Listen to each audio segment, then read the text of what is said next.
So I should be coming here basking still in the Derby Day victory, where I said to myself after, you know what, I'm going to be shameless. I'm going to milk this win until right before kickoff at the Emirates. But instead, we've got civil war commencing between our United legends and our current squad and manager. And I'm thinking, United should have a siege mentality anyway, because we are, more often than not, the target, in a negative sense, of media and the pundits, and obviously how big the club has been. There's a lot of external trauma and PTSD for ex-players and pundits and fans of the dominating era of Sir Alex Ferguson. I think that might have something to do with it. And also, the size of the fan base, it does make United an easy write-up when it comes to stories. And to be fair, as fans, sometimes we don't necessarily help that internally. But for what should have been like a great occasion, followed by a week of excitement and being expectant of what we could possibly do against the league leaders, now we got to talk about a bit of aggro between the squad that are coming off quite a tumultuous time, really, in general over the past year, and even going beyond that, where you feel like there was hopefully a corner turn against Manchester City. And then you've got the Roy Keane shading Michael Carrick, making things quite personal and awkward, talking about his wife, holding grudges, being extremely condescending about his staff, which he didn't do for Amrim, when there's a lot more accolades in the backroom staff of Michael Carrick than there were in Amarim's. It just feels very cringe, very awkward, and very distasteful in general. And then I'm looking at it and I'm like, Martinez was the victim of what they're trying to portray as a little bit of a joke. Paul Scholes and Nicky Butt, right? Talking about how Haaland can pick Martinez up and run with him and throw him in a net, and presenting it as this huge mad mismatch as well, which was devoid of any actual genuine punditry and research, because Martinez has actually been quite favourable in a lot of his matchups against Haaland. I think there was one game where Haaland got the better of him. But in general, Martinez has had a great time playing against him. It seems to actually be a little bit of an awkward matchup for Haaland. Low centre of gravity, the aggression, the tenacity that Martinez has, and being quite a clever footballer too. And then once again, he's followed it up and he's absolutely pocketed Haaland on the weekend. Didn't give him a sniff. I think saying pocketed him is probably understating it. He was great. And that's the best way to silence haters and critique, or any type of scrutiny that you come up against, is you perform. And you think that would shut players up, or whether there'd be some sort of apology, because I think there's one thing, this is what I'm going to caveat this and say, is I'm all for pundits having an opinion and being constructive in their criticism. That's what they're paid for.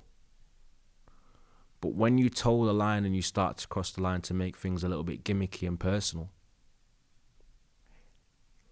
that's when it gets a little bit uncomfortable, and then you can't exactly be upset when you get responded to.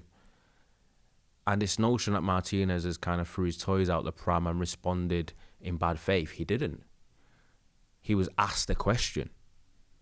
He didn't just come out about it, he was asked a question about it. And in fairness, he responded quite maturely, saying people say what they want to say, and I've said to Scholes already, if he wants to speak to me face to face, then he can. But generally he doesn't. Generally he hasn't. It's just all been online and on podcasts. And I do understand, as Joe said yesterday, it's right. Everyone's doing a podcast now. Everyone's got an hour to fill. So if you are speaking for an hour on a certain topic and United haven't been doing greatly, you are likely to be mentioning negatives, and there's going to be sound bites that come out and opinions that come out from you that won't be best received. But I think that's all well and good when the context is there, when there's actually some substance in what you're saying and there's some truth in it, or what you're saying is actually being reflected on what you've been watching. But the Martinez one was a little bit awkward because it wasn't laid in facts, because Martinez has got the better of Haaland in a lot of matchups they've had anyway. And also when it's a follow-up from Martinez and Scholes having a little bit of a strained relationship anyway, because Martinez has responded in the past. But leading on to yesterday, when obviously the podcast and the response came out from Nicky Butt and Paul Scholes, you were expecting it to be a bit more coy and just be like, we're United legends, we just beat City, one of our best performances in years, Martinez was great. It's just fair to give someone their kudos and just be like, he played really well. It's a good reaction to what we were saying, and the team that we love and support for a majority of our lives and we played for and gave so much of our life to. I've just come off a joyous occasion.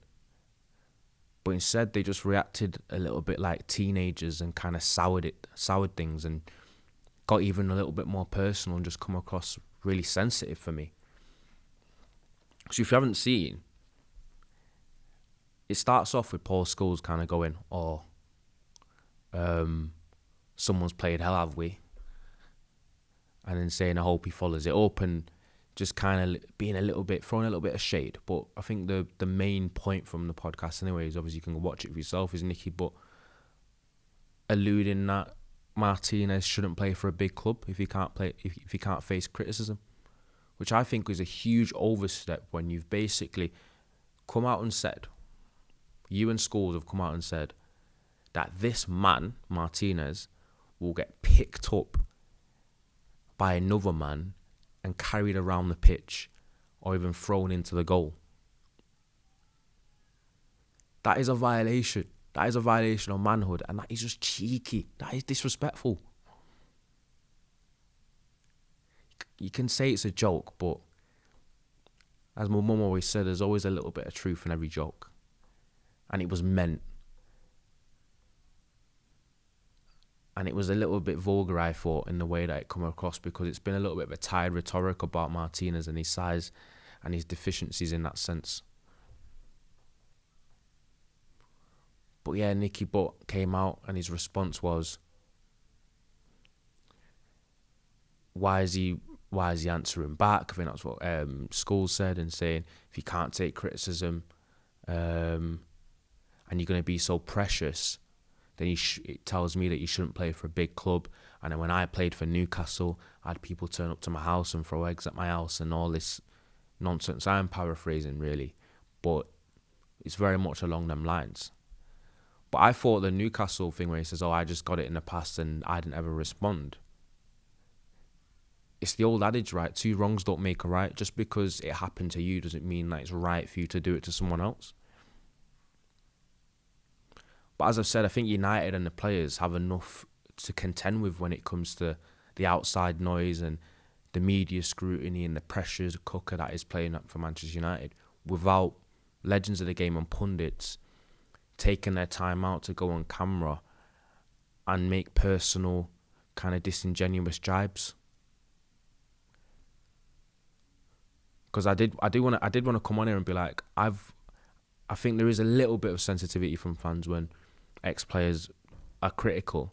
I don't think that's necessarily the problem when the context is there, or there's accuracy there, or they're just upset about United not playing well. If United are not playing well, underperforming, letting us down every week, and being a little bit of a shit show for over a year, and then they come on camera and say it within reason, I don't think that's necessarily the problem.